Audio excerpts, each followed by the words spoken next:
Goldilocks and the Three Bears. Retold and illustrated by James Marshall. Once there was a little girl called Goldilocks. "What a sweet child," said someone new in town. "That's what you think," said a neighbor. One morning, Goldilocks' mother sent her to buy muffins in the next village. "You must promise not to take the shortcut through the forest," she said. "I've heard that bears live there." "I promise," said Goldilocks. But to tell the truth, Goldilocks was one of those naughty little girls who do exactly as they please. Shortcut, danger, very risky, not a good idea. Turn back, go the other way. Meanwhile, in a clearing deeper inside the forest, in a charming house all their own, a family of brown bears was sitting down to breakfast. "Patooey!" cried big old Papa Bear. "This porridge is scalding. I've burned my tongue." "I'm dying," cried Baby Bear. "Now really," said Mama Bear, who was of medium size. "That's quite enough." "I know," said Papa Bear. "Why don't we go for a spin while the porridge is cooling?" "Excellent," said Mama Bear. So they got on their rusty old bicycle and off they went. Tra-la! A few minutes later, Goldilocks arrived at the bear's house. She walked right in without even bothering to knock. On the dining room table, there were 3 inviting bowls of porridge. "I don't mind if I do," said Goldilocks, helping herself to the biggest bowl. But the porridge in the biggest bowl was much too hot. "Patooey!" cried Goldilocks, and she spat it out. Next, she tasted the porridge in the medium-sized bowl, but that porridge was much too cold. Then Goldilocks tasted the porridge in the little bowl, and it was just right, neither too hot nor too cold.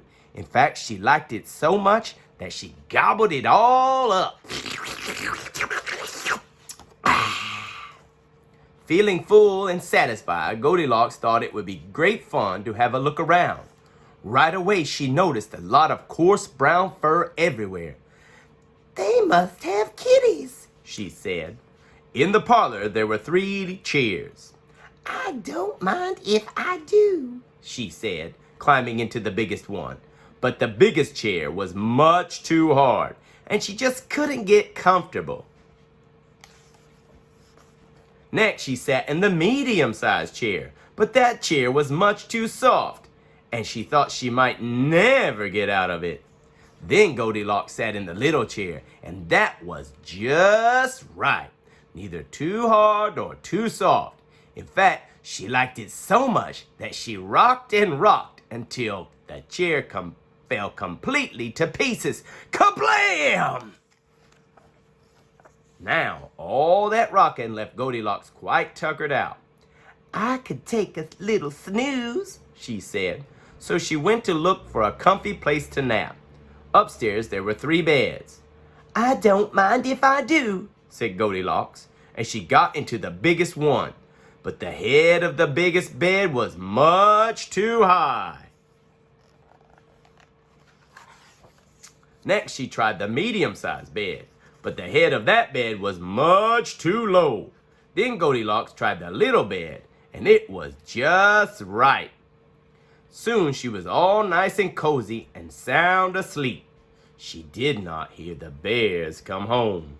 Dum-da-dum-dum-dum. The 3 bears were mighty hungry, but when they went in for breakfast, they could scarcely believe their eyes. "Somebody's been in my porridge," said Papa Bear. "Somebody's been in my porridge," said Mama Bear. "Somebody's been in my porridge," said Baby Bear. "and eaten it all up." In the parlor, the 3 bears were in for another little surprise. "Somebody's been sitting in my chair," said Papa Bear. "Somebody's been sitting in my chair," said Mama Bear. "Somebody's been sitting in my chair," said Baby Bear. "and broken it to smithereens."